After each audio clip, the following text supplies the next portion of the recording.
Bien, vamos a revisar unas propiedades del logaritmo y unos ejemplos. ¿Sí? Vamos con la primera propiedad. La primera propiedad tiene carácter de definición también, y es la que vincula al logaritmo con las potencias, con propiedades que ya conocemos, ¿no? Tenemos aquí lo que sería el logaritmo base b de a. Aquí está la base b. Aquí está la cantidad logarítmica, ¿verdad? Está. Y esta c que representaría a todo el logaritmo. Si yo tomo esta b y la pongo como base de una potencia de exponente c, eso me da.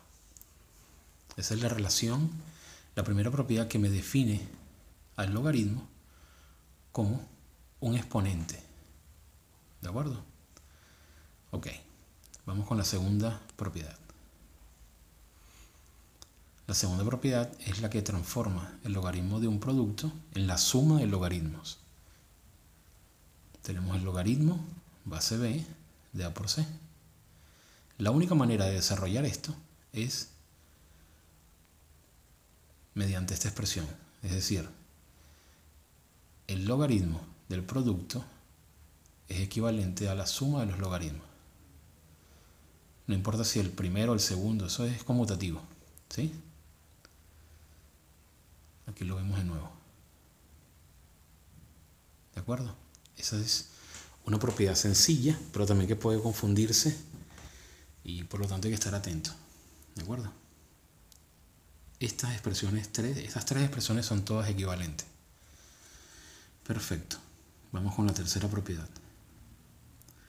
La tercera propiedad es la que se refiere a el logaritmo del cociente expresado como la diferencia de los logaritmos. Aquí tenemos un logaritmo de base b de a entre c. La forma de desarrollar este logaritmo es mediante la diferencia del logaritmo del numerador menos el logaritmo del denominador. Aquí lo vemos de nuevo. Esto se reexpresa como el logaritmo base b de a menos el logaritmo base b de c. ¿Ok? Y aquí tienen las tres expresiones equivalentes. Ok, vamos con la siguiente propiedad. La cuarta propiedad es la que me da cuenta de qué sucede cuando un factor multiplica al logaritmo. Aquí tengo c, que es un factor, un número cualquiera, multiplicando el logaritmo base b de a. Aquí se ve como, ¿no? C y logaritmo base b de a son dos factores de una misma expresión. Si yo el c lo coloco como el exponente de una potencia de base a, es exactamente la expresión equivalente a la primera. En otras palabras, si un número multiplica fuera un logaritmo, es equivalente a que sea el exponente de la cantidad sublogarítmica. Estas tres expresiones son equivalentes. Vamos con un primer ejemplo ahora.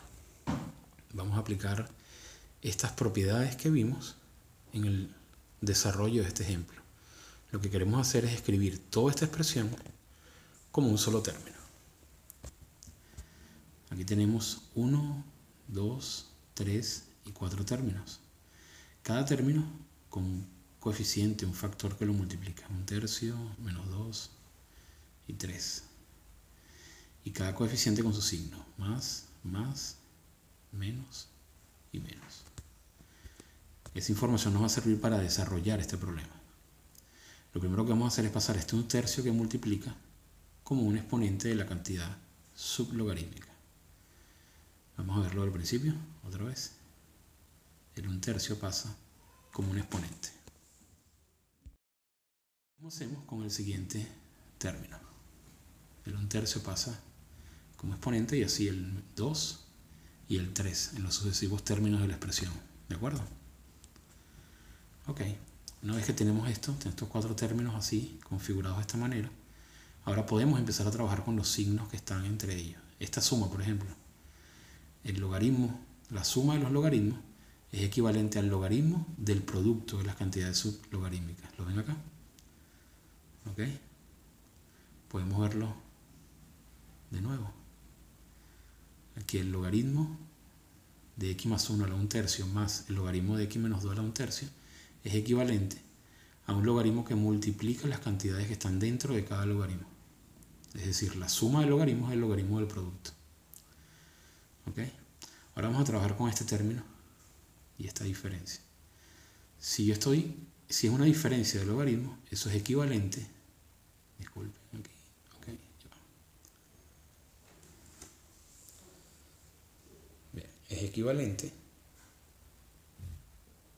al cociente de logaritmos. ¿Ven ahí? Vamos a verlo de nuevo. El logaritmo de esta expresión menos el logaritmo de la otra es el logaritmo del cociente de los logaritmos. El logaritmo del cociente de esas cantidades sublogarítmicas, perdón. Ahora podemos hacer lo mismo con este logaritmo acá. ¿Qué hacemos? Aplicando el mismo principio, me quedaría que es el logaritmo de la cantidad subradical del primer término sobre el logaritmo de la cantidad sublogarítmica del segundo término. Y si hacemos una pequeña doble C acá, podemos ver cómo esta expresión nos queda de esta manera. Y este sería, en principio, el final del problema. ¿Sí? No es difícil. Veamos ahora un segundo ejemplo y último ejemplo. Esto es otro problema que también mandaron por el grupo de WhatsApp. Ok, aquí tenemos este término y este otro término. Esto es una diferencia, ¿verdad? Menos 2/3 logaritmo de x más 1 menos 1/4 logaritmo de x más 2. Fíjense como los signos, aquí es importante tener presente que estos signos, estos factores, ¿verdad? Y estos logaritmos los estamos considerando como tres partes de un todo, ¿de acuerdo? Igual en este lado. ¿Sí? Aplicando una propiedad que conocemos, pasamos estos números como exponentes, ¿verdad? Y miren lo que nos queda. Nos queda menos el logaritmo de esto menos el logaritmo del otro. Toda esta expresión, ¿verdad?, puede ser resuelta con la propiedad que conocemos de la diferencia de logaritmos, solo que este primer logaritmo es negativo. Si esto lo resolvemos, nos quedaría de esta forma. Sería bueno que tratasen de ver cómo esta expresión, ¿verdad?, queda representada de esta manera. Traten de hacerlo y cualquier cosa lo consultan, ¿sí? Lo consulten por el grupo. Ok, espero les sirva.